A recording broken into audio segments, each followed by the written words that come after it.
Hi guys, this is Dan with, guess what? Another short video on a vintage pachinko machine.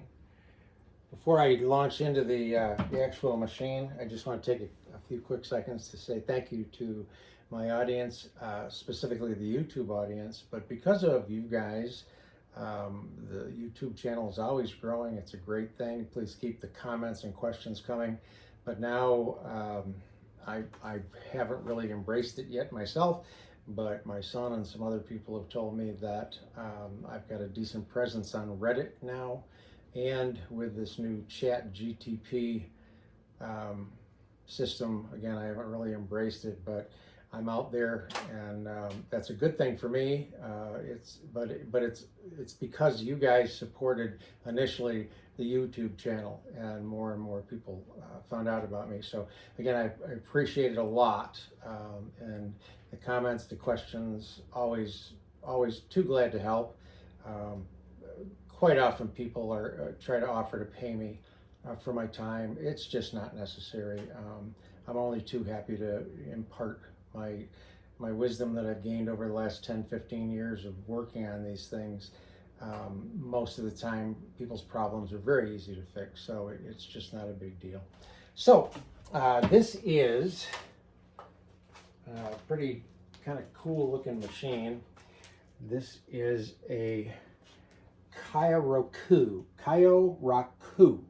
I do not know the age of it because it did not have the Showa stamps on it, but it's from the mid-70s.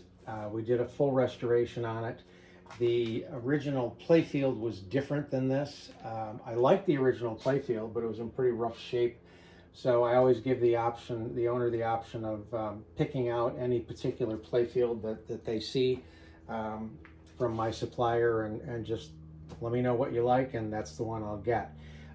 As I cleaned this, the original spinners, for some reason, most of this time the spinners can take the washing from the Awesome, and I just scrub them and they just clean up really nice.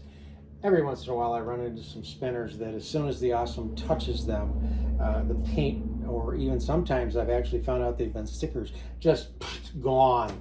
And that's what happened on this particular machine. The original spinners, the finish just came right off. I did not have a set of the same kind of spinners. So because a lot of this machine is orange, these are some spinners that I hand painted, and I think they look really nice on the machine. The other biggest problem that we had with this machine is that at some point in time it tipped over, and that's one of the really important reasons to have feet, some sort of feet on your machine. I mean, the ones that I make, I route them, I polyurethane them, I make them look nice. You don't have to have these. You certainly can order them from me if you'd like, but you just need a couple of boards or something screwed onto this bottom board here, and it won't keep it from tipping over. But if I did that to a machine without the feet, it'd go. So this machine fell forward, and this whole corner of the upper feed tray just shattered, and have no idea where it went. It did not come in with the machine. So what I did, it's kind of fun to try to fix these things, is this right here, this piece right here, is a piece of vinyl siding. And the nice thing about vinyl siding is you can warm it up and shape it. So I got it basically cut to the shape I wanted. I warmed it up to be able to bend it around the corner. And then once I got it pretty much where I wanted it, there's a whole bunch of epoxy in here and here and here and here to hold it in place. Now, once it was in place, then I went in with my Dremel tools and tried to get things smooth, rounded, tried to get it looking as good as I possibly could. And then because my house is tan, a big piece of tan vinyl siding looked a little silly. So I masked off the white and then sprayed the whole lower feed tray here with orange. And the nice thing about it is the orange matches the motif of the machine, so it all came out pretty nice, I think. I'm pleased with it. Did a little silver repair here on there, Pretty much just, you know, clean, the Formica cleans up pretty well, but we did do a full restoration. So all of these boards were taken apart and sanded and polyurethaned, the whole back, obviously. This is a fairly early one because it did have the tin upper feed track and the tin in here for the jackpot arm system, and then this is all tin too. But mostly all plastic, like the mid-70 machines were. So the original wiring system was kind of a mess, so I redid the entire wiring system. What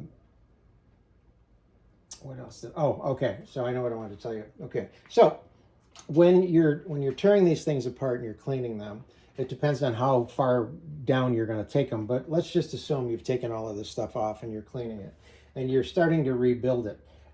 Probably the most important thing on your machine is what I call the jackpot arm system. So it consists of 4 major parts. You have the jackpot arm, which is here, the lower jackpot arm. It comes across to a pivot and then attaches to this. And on most machines like an Esogen B, it's just a rod. It's not a flat piece like this.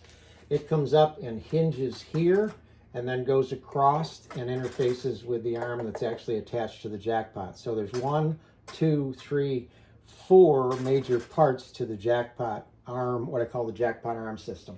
Now, if I pull these out of the way and let this drop, when I push down on this, it should go right back up like that with absolutely no resistance whatsoever.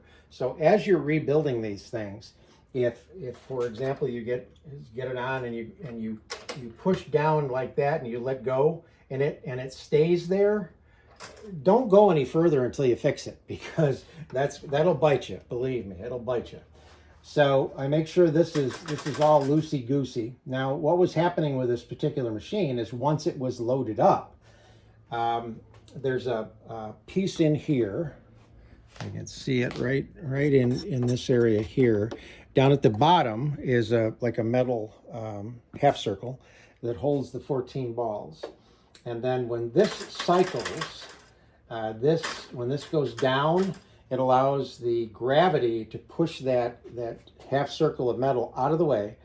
The balls drop, and then just the weight will bring it back down. But it also interfaces with this portion here, because at the same time it's closing this until the 14 drop out and then opening this so 14 more can go in.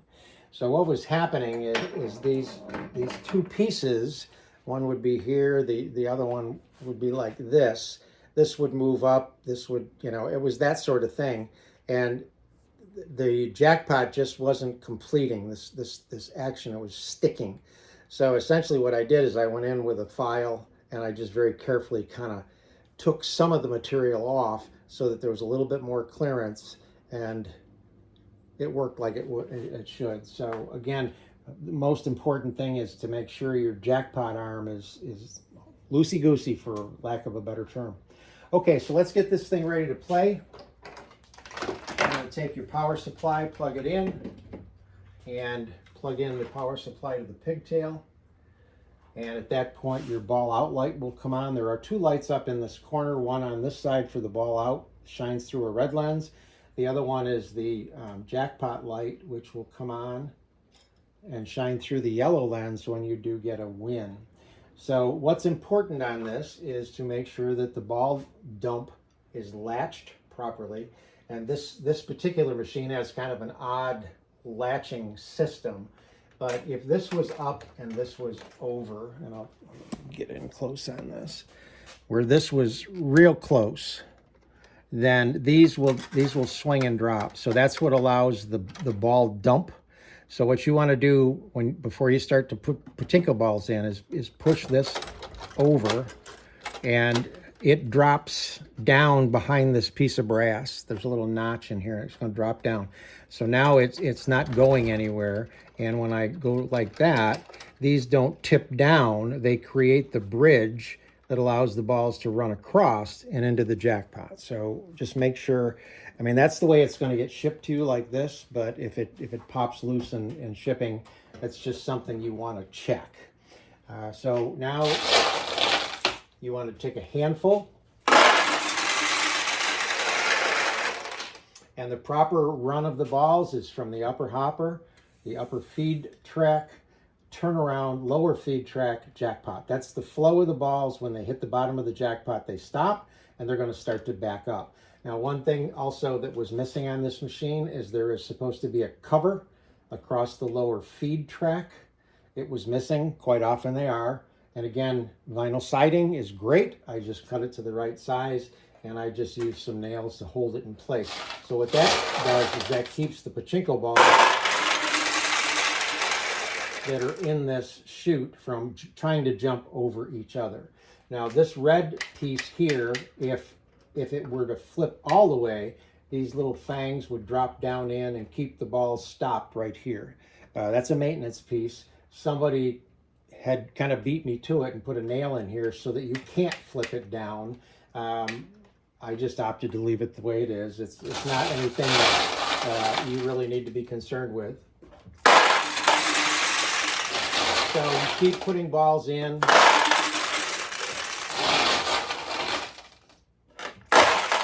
And eventually you get enough balls in here that they back up.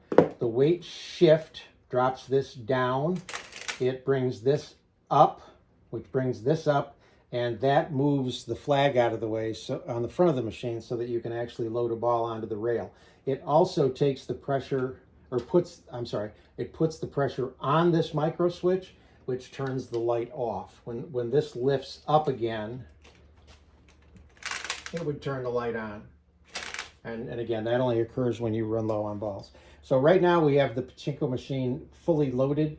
The one other thing you want to check is to make sure that the seesaw is set in the right position. This one's a little hard to see, but the seesaw sits in this chamber, and you want the seesaw to be on an angle like this with the right end up, left end down, rather than this way. If you see that the seesaw is tipped down, where the heck is it?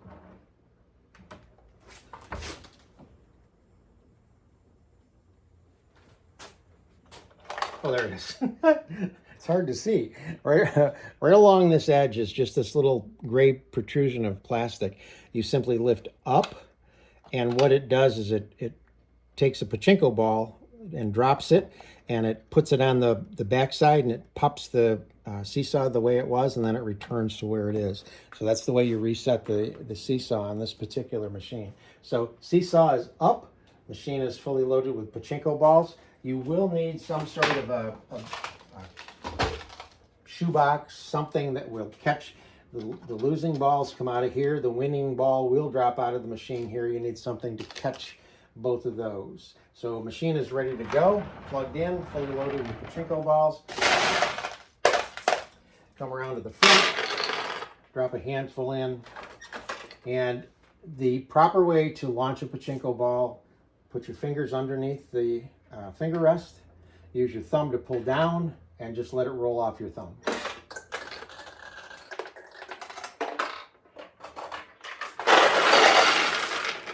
Nothing to it. Okay? So all the way down, let go. All the way down, let go.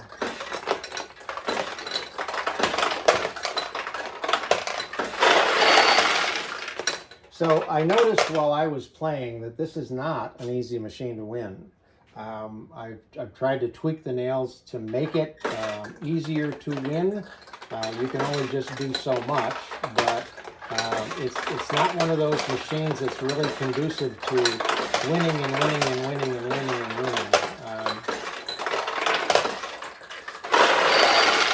Once the tulips open up, they become a much larger target and easier to win.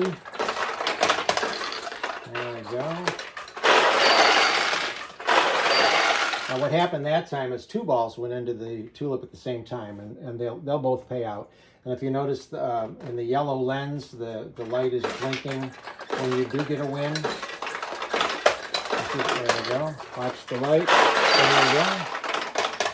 So that's the Kyoraku in good working order. Hope you like it. Thanks.